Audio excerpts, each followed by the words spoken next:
Hi everyone, thank you for joining me again. I want to give you a few quick tips on how to get the most out of your shoulder press exercises. Now, shoulder presses, they're using lots of exercises that we do here at Switch because they're a brilliant method to toning the shoulders and the back of the arms, but also it's a great way to give your heart that extra little bit of a challenge. As we push weights above our head, heart has to pump that little bit harder to work against gravity. So it's a great way of introducing a more aerobic, a more cardio element to your weights. And it's a great way to challenge the body more. So we can lift that intensity up, meaning you consume more calories, challenge your body and nervous system to enforce changes. Right, let's get to the exercise first of all. So safely pick up your dumbbells. We're going to lead it into dumbbells. I'm going to take you through our normal shoulder press. Very important, let's get your stance right. Something we often see throughout gyms, that as people begin to pick up weights, they're not even in the right setup position.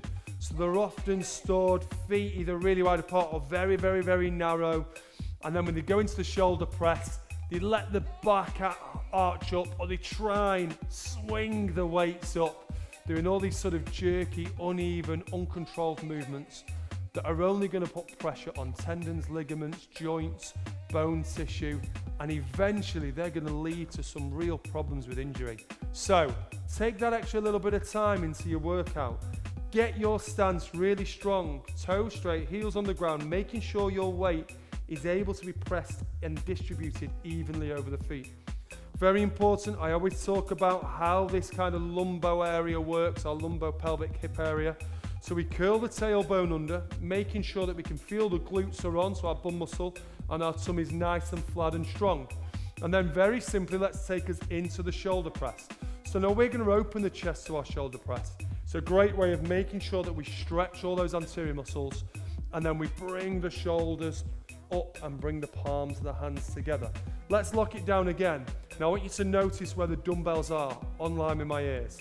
If you've got a better range of movement and you want to drop them down lower, that's absolutely fine. However, please make sure you definitely have that range of movement.